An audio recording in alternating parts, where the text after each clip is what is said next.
Oh, it is my first time ever we've come to the Netherlands, and we're at a company, aren't we, Paul, called Microtherm, and they're specialists in plastic. Absolutely. And what does this mean? Great in plastics. plastic. Is that right? Even the shrubbery is plastic. Absolutely. Yes, this company, 21 people employed here. Of course, a lot of them in the factory. The biggest thing that you're going to see here as we walk through this door is the fact that it is after hours now. Yes, and it is. They're running Unmanned, which is what today is all about. What today is all about. So I'm going to turn the lights on now, and we're going to show you some of the machines. In fact, let's start here, because this one is actually stopped, but this is a Lynx machine from DN Solutions or Doosan, and these here are what this is making, but they've just come to the end of a run. But that's like a roller for like packaging machinery and stuff like that. So very simple parts, turned, faced, drilled, and then there's bearings inserted in either side. And but they're making those in a volume of 220,000. That's exactly what I was about to say, the 220,000. What's really cool is they have worked, obviously, with DN Solutions and Dormac, because Dormac are the dealer here for those machines. But they've worked internally as well to create their own automated solutions tailored to what their requirements are. And it's a lot of it is based down to the fact that they machine plastics. And the main, or one of many, issues that come with, we're going to go this way, that come with plastics is the swarf, the evacuation of the swarf, whether it's swarf or chips. And you can see what quite often happens is you get this, a lot of long, stringy swarf. So how do you automate plastics? Well, they've done, I mean, these are really good engineered solutions, and this is probably a good one to see here. You can see again a little bit like what we were talking about earlier, kind of facing the front here. That kind of, that black plastic cup almost underneath the front spindle there, that's a vacuum, so that's sucking. And now the drill's pecking there, you can see that. It's too exciting to miss.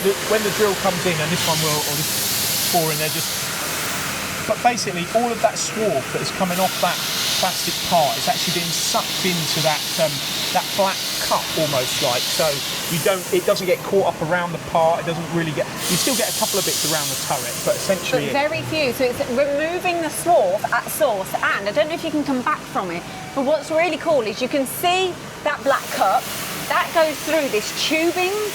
And watch the tubing, it goes all the way up and round and out into a big swarf bin. And the size of the swarf bins, they are massive. They are. It's different to metal, like that. It's such an eye-opener. It has its own challenges, which is what they were talking about. Some people think it's just a very soft material which is easy to cut, Not but always. that does bring its own challenges itself. This machine, I was looking at this earlier, but look at this for nice application. And again, pretty simple stuff to. It's pretty simple when it comes to the kind of the dimensions, the precision that you need to maintain, and the complexity, turning, OD turning, IDs and stuff like that. But it's volume. It's volume. Let's go down to these two machines as well, because these are doing pretty identical sort of tasks. I've got one here. Here's one of these parts. So again, it's kind of a part that is quite simple. Yeah. But how do you machine in quantity? In the volumes that they need, and they're chasing seconds. And of course, what you can't afford to do when you're running unmanned is have the machine stop or there be an issue with swarf, which is why they've created this solution here, which I find. This is engineering. It is engineering. This is what engineering Same is happening here on this. You've got swarf coming out the end. You've got parts. These are some of the parts coming off the end of the conveyor. Yeah, it's a typical component. Again, it's about quantity, but it's also about realising how do you machine those in quantity, that particular material, and all what comes with that. But, and I mean, look at this type of swarf. It's all so different. Yeah, it is, I know. And there's no operators around. That's what the lights were off and there's no operators around. This is just running unmanned all the time. And another thing to add as well is, you know how it's Dormac who provide the machines. They also have like robotics and automation, but they also supply these too. So a lot of what they offer to their customers, and what we've learned today, isn't just like, they hate the fact that they go, right, it's putting a box down, you know? They are the opposite of that.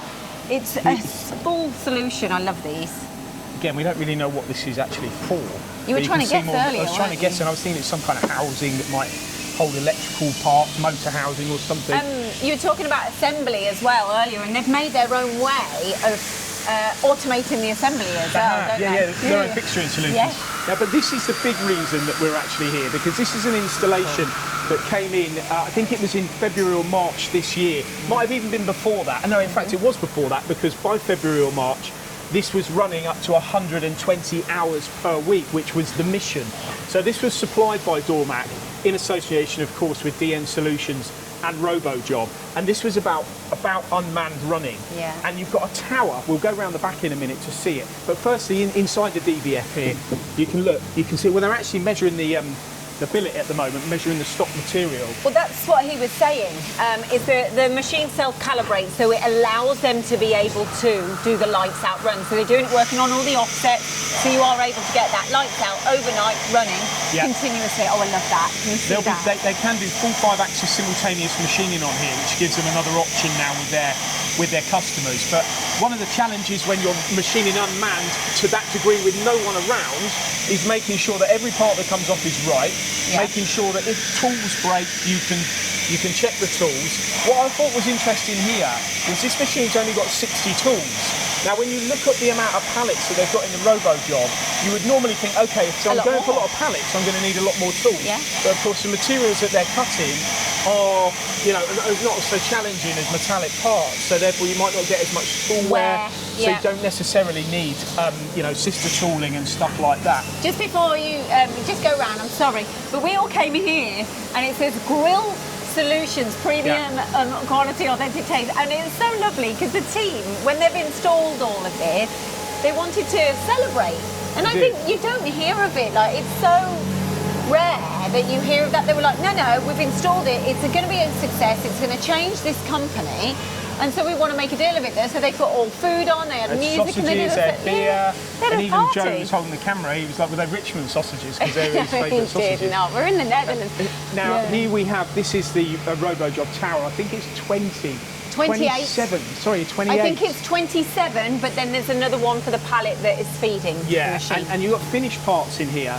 But what's interesting here is they talk about the low volume, high mix, which is what this is about. Yeah. So this company this business, when a customer orders parts from them, they make them to order. So what they're not doing is building up inventory on their shelves. They're not, building up stock so they can supply it when the customer calls it off. Isn't that called just in time? It could JIT, be, that's how I always learned it. It's just in time for the order. And they're talking about orders within 2 to 3 weeks. Oh, you might have stopped it by putting your hand. I may well have done. 2 to 3 weeks. But what that means is that they get an order and they can come here, and because this machine is so flexible that they can manage the production very, very quickly overnight unmanned like this. And this is where all of the billets will go and the finished parts.